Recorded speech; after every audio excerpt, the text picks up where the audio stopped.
សួស្តីអ្នកនរគ្នាស្វាគមន៍មកកាន់ channel របស់នេះខ្ញុំមកដល់ទៀតសួស្តីអ្នកនរគ្នាស្វាគមន៍មកកាន់ channel ថ្មីរបស់ខ្ញុំអូខេអញ្ចឹងខ្ញុំសូមណែនាំខ្លួនបន្តិចពួកអីប្រហែលជាមានបងជាច្រើនដែលគាត់អត់ទាន់ស្គាល់ខ្ញុំអញ្ចឹងសួស្តីខ្ញុំឈ្មោះលាវស្រៀនឬក៏អ្នកនរគ្នាហៅខ្ញុំថា Sammy ក៏បានដែរជាឈ្មោះអង់គ្លេសរបស់ខ្ញុំគិតថាវាជាឈ្មោះដែលស្រួលហៅសម្រាប់បងហើយអូខេខ្ញុំនេះជាវីដេអូដំបូងបំផុតរបស់ខ្ញុំអញ្ចឹងខ្ញុំនឹងវាប្រកាសថាបងប្អូនទាំងអស់គ្នាអាច expect ថាវានឹងមានកំហុសជាច្រើនដែលអាចនឹងកាត់ឡើងនៅក្នុងវីដេអូរបស់មួយនេះហើយខ្ញុំក៏សុំទោសផងដែរបើសិនជារាល់គ្រប់ពាក្យពេចន៍ដែលខ្ញុំនិយាយទៅវាខុសឆ្គងឬក៏ every mistake that I've made so yeah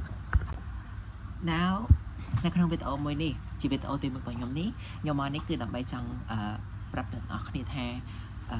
រឿងដែលខ្ញុំតែតែគិតថាវានឹងអត់មានថ្ងៃកាត់ឡើងមកលើខ្ញុំគឺវាបានកាត់ឡើងហើយខ្ញុំចង់ប្រាប់ទាំងអស់គ្នាថាតើជារឿងអីហើយខ្ញុំចង់ប្រាប់ទាំងអស់គ្នាថាតើខ្ញុំកំពុងតែនៅកន្លែងណានៅក្នុងជីវិតរបស់ខ្ញុំនៅពេលដែលខ្ញុំជួបរឿងហ្នឹងហើយឥឡូវនេះខ្ញុំកំពុងនៅកន្លែងណាជាមួយនឹងរឿងហ្នឹងអូខេអញ្ចឹងជាដំបូងខ្ញុំនឹងប្រាប់បងប្អូនទាំងអស់គ្នាថាតើរឿងហ្នឹងជារឿងអីរបស់ហ្នឹងជារបស់អីដែលខ្ញុំគិតថាវានឹងអត់មានថ្ងៃកើតមកលើខ្ញុំឬក៏យ៉ាងហោចណាស់ខ្ញុំអាចប្រាប់ពាក្យបានថាវាមានភាគរយតិចណាដែលវានឹងកើតឡើងមកលើមនុស្សដូចខ្ញុំតែរឿងហ្នឹងគឺវាជាការបរាជ័យវាតកតងជាមួយនឹងការបរាជ័យភាពបរាជ័យអ្វីបើយើងនិយាយវាឲ្យ clear ជាងហ្នឹងគឺមានន័យថាខ្ញុំអត់ដែលគិតថាខ្ញុំនឹងអាចបរាជ័យពីរឿងអីក្នុងរឿងអីមួយដល់ថ្នាក់ហ្នឹងមានន័យថាមកដល់វាន័យថាឥឡូវហ្នឹងគឺវាកាត់ផ្ទុំគ្នាខ្លាំងមែនតើណា like វា build up ខ្លាំងមែនតើរហូតដល់ថ្នាក់មួយកម្រិតដែលថាវាធ្វើឲ្យខ្ញុំ realize ច្រើន things about myself មែនតើហើយlike អញ្ចឹង okay giving back like ពីមុនខ្ញុំជាមនុស្សបែបណាlike I can say that ខ្ញុំគឺជាមនុស្សដែលតែងតែមានផ្លូវដើរជាមួយខ្លួនឯងខ្ញុំតែងតែមានផ្លូវដើររបស់ខ្លួនឯងជាមួយនឹងរឿងអីក៏ដោយទោះបីជារឿងហ្នឹងខ្ញុំធ្វើទៅដូចអ្នកផ្សេងប៉ុន្តែផ្លូវដែលខ្ញុំដើរគឺខ្ញុំដើរទៅលើផ្លូវរបស់ខ្លួនឯងហើយវាច្រើនលើកច្រើនសារខ្លាំងមែនតើវាមានន័យថាគេហៅថាម៉េចទេឱកាសដែលជោគជ័យហ្នឹងគឺវាច្រើនជាងឱកាសដែលបរាជ័យជាមួយនឹងរឿងច្រើនរឿងសឹងតែទាំងអស់ហើយដែលខ្ញុំបានធ្វើអូខេដូចជាការប្រឡងទី12របស់ខ្ញុំគឺខ្ញុំបានតែ B ហើយខ្ញុំបានដើរទៅលើផ្លូវដែលគេកំណត់ឲ្យខ្ញុំដូចជាការទិញមេរៀនឲ្យយូរមុនថ្ងៃប្រឡងឬក៏អីទេខ្ញុំដើរលើផ្លូវរបស់ខ្លួនឯងហើយចុងក្រោយគឺខ្ញុំបានតែ B ជានីតិដែលខ្ញុំប្រាថ្នា and then នៅមានរឿងជាច្រើនដែលខ្ញុំបានធ្វើឲ្យវាជោគជ័យដូចជាការដែលខ្ញុំបានទៅប្រទេសហុងកុងនៅក្នុងឆ្នាំ2018ដើម្បីធ្វើការ fundraising សម្រាប់សាលារបស់ខ្ញុំ and then នៅក្នុងឆ្នាំ2019គឺខ្ញុំបានទៅបានទៅចូលរួមការប្រកួត robot នៅក្នុងប្រទេសហុងគ្រីហើយនៅមានរឿងជាច្រើនទៀតរឿងជាច្រើនដែលខ្ញុំបានធ្វើឲ្យវាជោគជ័យហើយសិតតែរឿងដែលជារឿងដែលខ្ញុំបានដើរលើផ្លូវរបស់ខ្លួនឯងដូចជាការងារដែលការងារទី1របស់ខ្ញុំគឺខ្ញុំបានជាប់ការងារធ្វើការងារជា telesale នៅក្នុង Grab company ហើយនៅពេលហ្នឹងគឺខ្ញុំចាប់ផ្ដើមធ្វើការងារដំបូងហើយខ្ញុំក៏បានជោគជ័យទៀតso អាហ្នឹងគឺប្រហែលជាអ្នកនរគ្នាពេលដែលអ្នកនរគ្នាស្ដាប់ខ្ញុំមកដល់ចំណុចនេះប្រហែលជាអ្នកនរគ្នាដឹងថាខ្ញុំជាមនុស្សហេតុអីបានខ្ញុំបានជានិយាយថាការបរាជ័យគឺខ្ញុំ least expected it for to happen to me like that okay and then វាមានរឿងមួយដែលបានកាត់ឡើង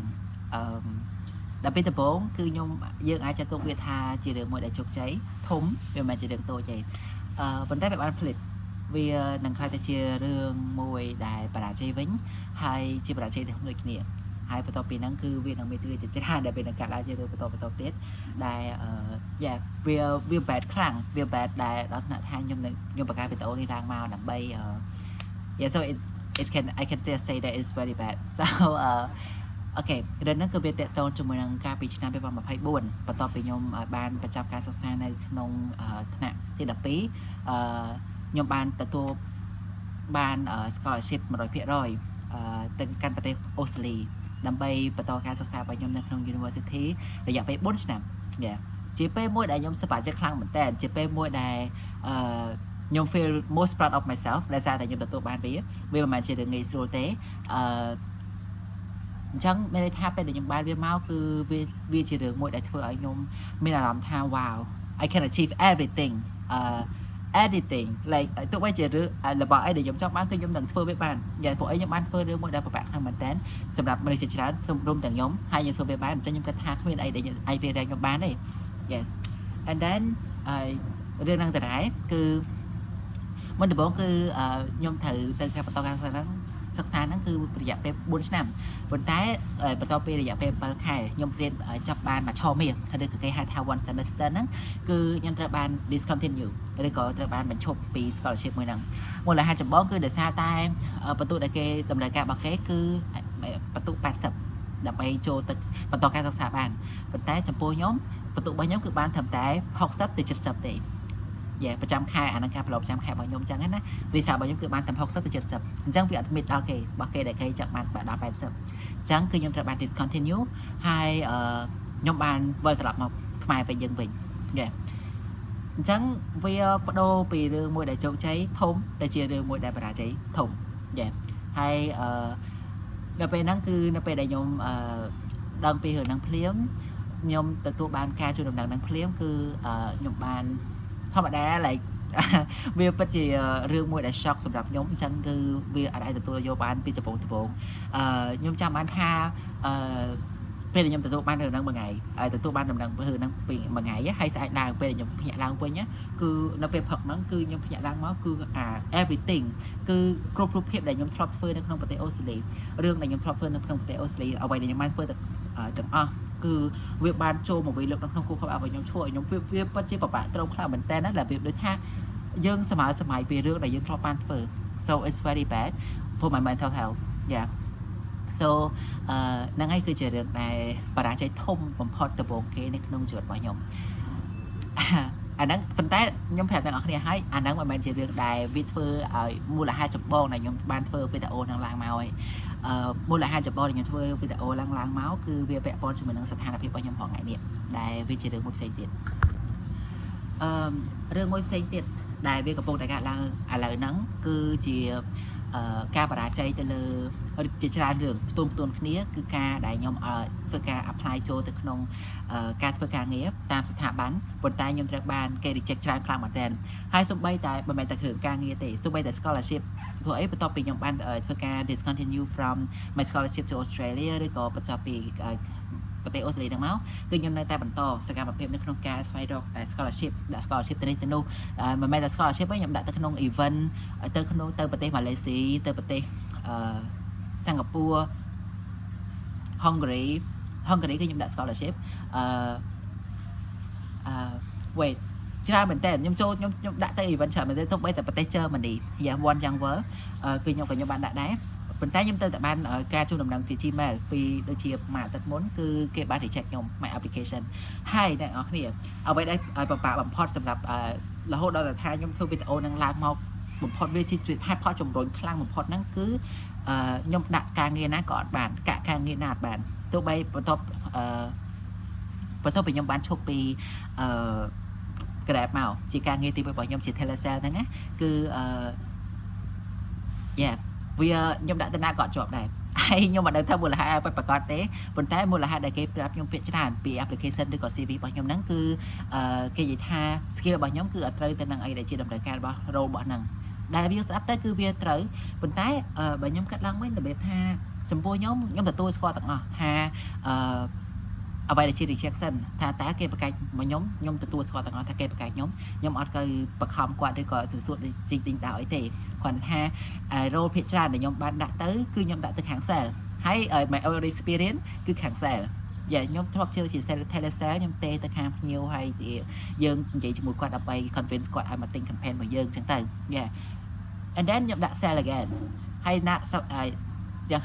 ប៉ុន្តែនៅពេលដែលខ្ញុំបាន answer មកវិញ response មកវិញគឺគេប្រាប់ថា my own skill does not meet with the criteria of the role so it's just not balancing each other right here right so but anyway like ខ្ញុំគឺពេលដែលខ្ញុំស្ដាប់ឮអញ្ចឹងក៏អូខេខ្ញុំ move on ទៅដាក់មកកន្លែងទៀត and then បន្ទាប់ពីមកកន្លែងទៅមកកន្លែងបន្ទាប់ពីមកកន្លែងទៅមកកន្លែងគឺវា like វាអត់ទៅណាវានៅតែកន្លែងហ្នឹងវាទៅតែប៉ុណ្ណឹងគឺខ្ញុំ getting rejected everywhere I go ហើយពេលខ្លះទៀតគឺខ្ញុំ get ghosted គឺគេអត់តបមកខ្ញុំហ្មងគេអត់reply មកខ្ញុំហ្មងពេលខ្លះចំពោះស្ថាប័នខ្លះទោះបីជាគាត់ខ្ញុំពេលដែលខ្ញុំឃើញគាត់ប្រកាសគឺគាត់ដាក់ថា urgent hiring ឬក៏ប្រកាសជ្រើសរើសបុគ្គលិកបន្ទាន់ yeah and then ធម្មតាយើងជាមនុស្សដែលយើងត្រូវការហើយគឺយើងប្រកាសណាស់ថាយើងនៅទៅរកapply ទៅកាន់ពួកគាត់ដែរមែនណាប៉ុន្តែចុងក្រោយគឺគាត់អត់តបសុំអីតែសាររបស់យើង so it doesn't make any sense yes ហើយកត្តាមួយទៀតដែលជំរុញនៅក្នុងការធ្វើវីដេអូនឹងផងដែរហ្នឹងគឺដោយសារតែកត្តាជីវភាពយ៉ាព្រោះអីធម្មតាយើងរស់នៅប្រចាំថ្ងៃគឺយើងតែងតែមានតម្រូវការនេះនោះតូចធំយ៉ាវាមានតម្រូវការទាំងអស់យ៉ាហើយ I got my own things to do I got my own bill to pay so អញ្ចឹងគឺខ្ញុំដូចជា Wi-Fi ខ្ញុំត្រូវរ៉ាប់រង Wi-Fi នៅផ្ទះខ្ញុំថ្លៃ Wi-Fi so អញ្ចឹងនៅពេលដែលខ្ញុំអត់មានការងារធ្វើធម្មតាបើយើងមានការងារធ្វើយើងមានប្រភពចំណូលហើយបើយើងអត់មានប្រភពចំណូលយើងអត់ដឹងថាយើងទៅរកចំណូលមកពីណាដើម្បីធ្វើការ pay ទៅកាន់គេហៅថាបំណុលឬក៏ debt របស់យើងទេ so អញ្ចឹងវាជាកត្តាជំរុញបើឲ្យយើងហ្នឹងខំប្រឹងព្យាយាមស្វែងរកការងារបន្ថែមហើយបើឧទាហរណ៍ថាយើងរកអីក៏អត់បានយើងរកអីក៏អត់បាន so វាពិតជាយើងរកផ្លូវទៅណាអត់រួចទេមែនអត់ Okay next ខ្ញុំនឹងប្រាប់អ្នកនរគ្នាថាតើខ្ញុំកំពុងតែ stand នៅកន្លែងណាឬក៏ឈរនៅកន្លែងណាជាមួយនឹងរឿងដែលកំពុងកើតឡើងនៅក្នុងជីវិតរបស់ខ្ញុំដែលថាខ្ញុំរកការងារធ្វើអត់បានហ្នឹងអូខេកន្លែងដែលខ្ញុំកំពុងឈរជាមួយនឹងរឿងហ្នឹងឥឡូវហ្នឹងគឺមិនមែនជាកន្លែងដែលខ្ញុំកំពុងតែ stress ខ្លាំងឬក៏ពិបាកចិត្តខ្លាំងទេឥឡូវហ្នឹងគឺខ្ញុំកំពុងតែនៅក្នុង state of mind គឺកំពុងតែឈរកន្លែងមួយដែលខ្ញុំ make up my own mind ខ្ញុំកំពុងតែធ្វើចិត្តខ្លួនឯងប្រាប់ថារឿងអីក៏អាចទៅរួចរឿងអីក៏អាចទៅបានយើងគ្រាន់តែត្រូវតែឈរនិងឈ្មោះទៅមុខបំផុតយើងអាចប្រឈប់ធ្វើនឹងបានទេអញ្ចឹង I got my own courage back like ខ្ញុំអាចនិយាយបានថាខ្ញុំកំពុងតែទទួលបាននៅការតស៊ូរបស់ខ្ញុំឡើងវិញព្រោះអីខ្ញុំចំណាយពេលច្រើនខ្លាំងមែនទែនលើសពីមួយខែដើម្បី make up my own mind អំពីអ្វីដែលវាកាត់ឡើងមកលើខ្ញុំហ្នឹងគឺខ្ញុំចំណាយពេលច្រើនមកខ្លួនឯងខ្ញុំចំណាយពេលច្រើនជាមួយនឹងការសិក្សាពីខ្លួនឯងបានច្រើនជាងមុនខ្ញុំយកពេលដើម្បីពង្រឹងខ្លួនឯងទៅលើភាសាចិនក៏ដូចជាគណិតវិទ្យាជាភាសាអង់គ្លេសហើយខ្ញុំបានព្យាយាម spend time to come to my own house here at នៅខេត្តព្រៃវែងក៏ដូចជាមើលទៅរឿងផ្សេងមើលទៅលើ TikTok YouTube Facebook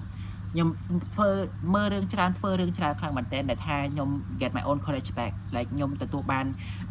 ការតស៊ូនឹងមកវិញហើយឥឡូវហ្នឹងគឺខ្ញុំអត់ stress ទេខ្ញុំអត់ focus ទៅលើ stress ទេប៉ុន្តែខ្ញុំ focus ថា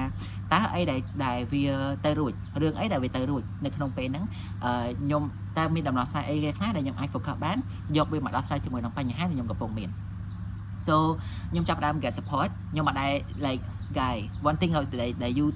know about me is that I have a very difficult time asking for help yeah បើសិនជាខ្ញុំ asking ខ្ញុំសុំជំនួយពីណាគេម្នាក់គឺខ្ញុំគិតច្រើនខ្លាំងមែនតើគិតរហូតដល់ថ្នាក់ដែលថាខ្ញុំត្រូវ stress ខ្លួនឯងគេញ៉ាត់លក់ហ្មងអញ្ចឹងវា bad ដល់ថ្នាក់ហ្នឹងអញ្ចឹងឥឡូវហ្នឹងគឺខ្ញុំពេលដែលខ្ញុំចាប់ផ្ដើមជួបបញ្ហាហ្នឹងគឺខ្ញុំ make up my own mind ថាឥឡូវហ្នឹងគឺខ្ញុំត្រូវរៀនចេះសុំជំនួយពីអ្នកដទៃព្រោះអីខ្ញុំជួយគេច្រើនខ្លាំងមែនតើខ្ញុំជួយច្រើនមនុស្សច្រើនខ្លាំងមែនតើអញ្ចឹងក្នុងនាមជាមនុស្សម្នាក់មានជីវិតនៅលើពិភពលោកទាំងម្នាក់គឺខ្ញុំត្រូវតែបរិញ្ញាណអាចចេះទទួលជំនួយពីអ្នកដទៃដូចគ្នា yes ទី2ដែលខ្ញុំធ្វើគឺខ្ញុំចាប់ផ្ដើមមក reunion ចាប់ផ្ដើមចំណាយពេលច្រើនជាមួយនឹងគ្រួសារវិញព្រោះអីខ្ញុំមានអារម្មណ៍ថាពួកគាត់គឺជាមនុស្សដែល like we grow up from them like I literally born from my own mother so I can just spend time with her yeah and my own father too ប៉ុន្តែពួកគាត់គឺសួរថាខ្ញុំ spend time ជាមួយពួកគាត់ like របៀបដែលខ្ញុំ spend time ជាមួយពួកគាត់គឺយើង like just laugh along like with them I don't take anything personally I don't take anything seriously like I'm just exist I'm their kid I can be kid I can just play and laugh and all days I don't gotta be stressed about anything else so yeah ខ្ញុំចាប់ផ្ដើមធ្វើអាហ្នឹងគឺខ្ញុំអត់សូវ stress ទេពេលខ្ញុំទៅមកផ្ទះរបស់ខ្ញុំហើយខ្ញុំបានចំណាយពេលមួយប៉ាម៉ាក់និងបងប្អូនរបស់ខ្ញុំ yeah ទី3គឺខ្ញុំចាប់ផ្ដើមចំណាយពេលច្រើនជាមួយខ្លួនឯងមើលតែរឿងថ្មីខ្ញុំចំណាយពេលមួយខ្លួនឯងនេះគឺអត់ចំណាយពេលដូចមុនទេពីមុនគឺខ្ញុំចំណាយពេលមួយខ្លួនឯងគឺដោយសារតែយើងហត់ពីការធ្វើការងាររបស់យើងនៅ Grab ហ្នឹងអញ្ចឹងពេលដែលខ្ញុំមកផ្ទះខ្ញុំចំណាយពេលមួយខ្លួនឯងគឺអត់មានអីក្រៅពីការមើល TikTok or scroll like doom scroll yeah you know just teenage stuff yeah like not all of those stuff though like for now ពេលដែលខ្ញុំទៅឆ្លៃពេលមកខ្លួនឯងគឺខ្ញុំចាប់ផ្ដើមរៀនមើលអ្វីដែលថ្មីធ្វើអ្វីដែលថ្មីដូចរឿងមួយហ្នឹងគឺខ្ញុំចាប់ផ្ដើមចេះ explore like ឲ្យតែពេលខ្ញុំទៅនេពីការដាក់ពាក្យអញ្ចឹងណាគឺខ្ញុំចាប់ផ្ដើមទីម៉ូតូរបស់ខ្ញុំគឺខ្ញុំជិះពេញភ្នំពេញ like ជិះ explore យកហ្មង like I don't stress about anything I just put on my AirPod ដាក់ music and then just storm off ហើយ sometimes គឺខ្ញុំចូលចិត្តតែខ្លួន like try new style តែខ្ញុំអាចថាទី4ចាស់អូខេទី4ជាមួយនឹងអាទី3ហ្នឹងគឺវាបូកចូលគ្នាគឺខ្ញុំ explore ជាមួយនឹង try out new style like ខ្ញុំជាមនុស្សម្នាក់ដែលចូលចិត្តការស្លៀកពាក់ខ្លាំងមែនតើខ្ញុំប្រាប់រឿងរបស់ខ្ញុំទៅកាន់អ្នកទាំងអស់គ្នាតាមរយៈការស្លៀកពាក់របស់ខ្ញុំអត់ទៅនិយាយជាមួយអ្នកអស់គ្នាប៉ុន្តែគាត់ថាបងដែលគាត់ឃើញខ្ញុំនៅក្រៅអញ្ចឹងគឺគាត់អាចដឹងថាវ៉ាវគាត់ការស្លៀកពាក់របស់គាត់គឺលោខ្ញុំចូលចិត្តបែបហ្នឹងយេអញ្ចឹងខ្ញុំតែងតែស្លៀកពាក់អ្វីស្លៀកបំពាក់ណាដែលថ្មីចេញទៅក្រៅយេអាហ្នឹង for my own mind yeah and ទី4ទី5អូខេទី5គឺខ្ញុំចាប់ផ្ដើម journaling សរសេរទាំងអស់គំនិតគ្រប់យ៉ាងគំនិតសរសេរសភៅគំនិតសរសេររឿងគំនិតសរសេរភ្លេងគំនិតឬក៏ការ stress ឬក៏ការអីក៏ដោយខ្ញុំសរសេរពីទាំងអស់ក្នុងសភៅរបស់ខ្ញុំហ្នឹងដឹងមានអីគេខ្លះវាមានច្រើនខ្លះមែនតើយេអញ្ចឹងខ្ញុំចាប់ផ្ដើមទៅនឹងទាំងអស់អញ្ចឹង5ចំណុចនេះគឺអាចប្រាប់អ្នកនរគ្នាបានថាខ្ញុំកំពុងតែនៅក្នុង state មួយដែលថាខ្ញុំអត់ focus ទៅលើ stressing ទេខ្ញុំអត់ focus ទៅលើអ្វីដែលធ្វើឲ្យខ្ញុំឈឺក្បាលទេខ្ញុំកំពុងតែ focus ទៅលើរឿងអីដែលវាអាចនឹងទៅរួចវាជារឿងដែល possible ដែល within my own reach and I can use it as the solutions for all my own problem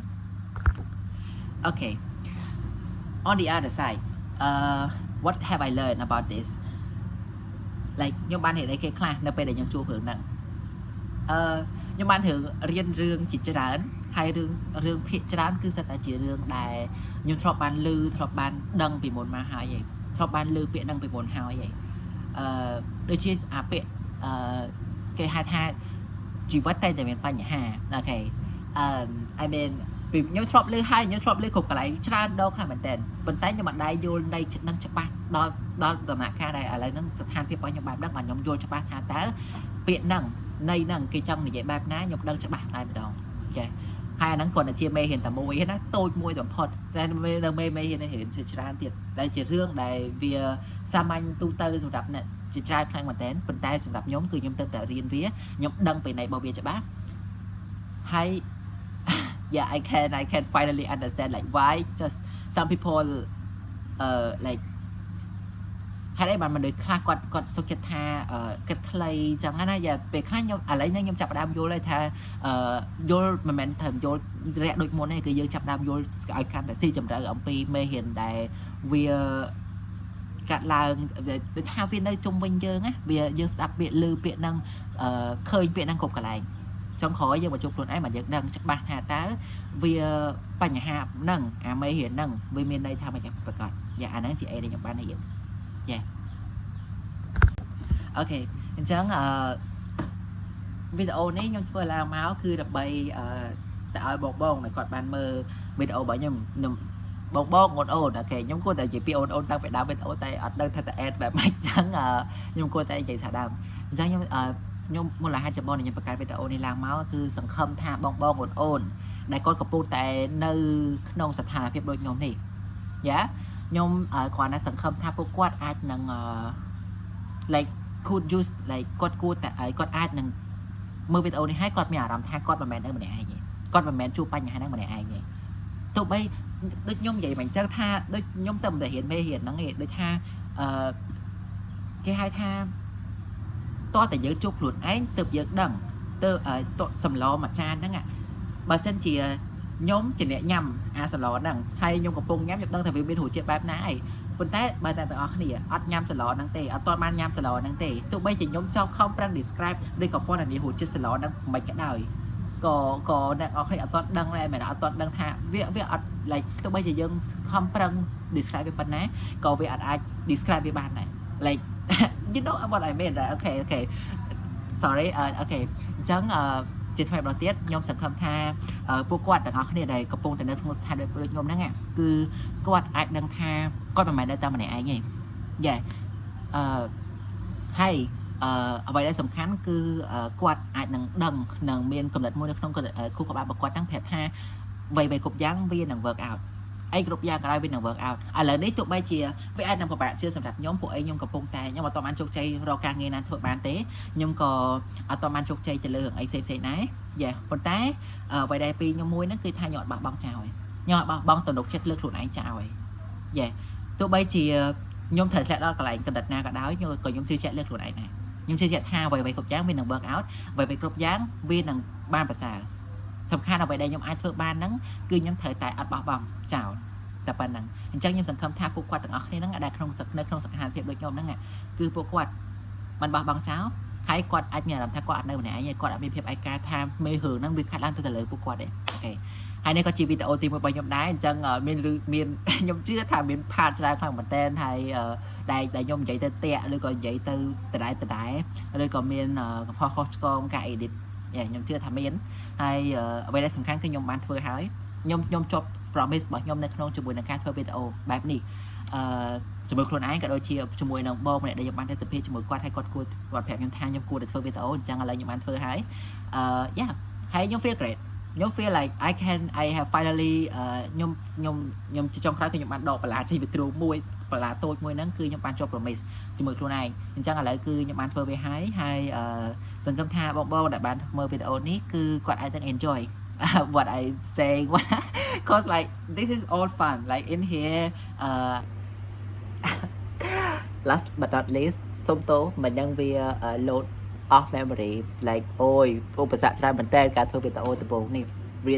ច្រើនមែនតើខ្ញុំបានពជាពេលធ្វើវីដេអូនេះច្រើនមែនតើដោយសារឧបសគ្គវាកើតឡើងរហូតក្រៅពី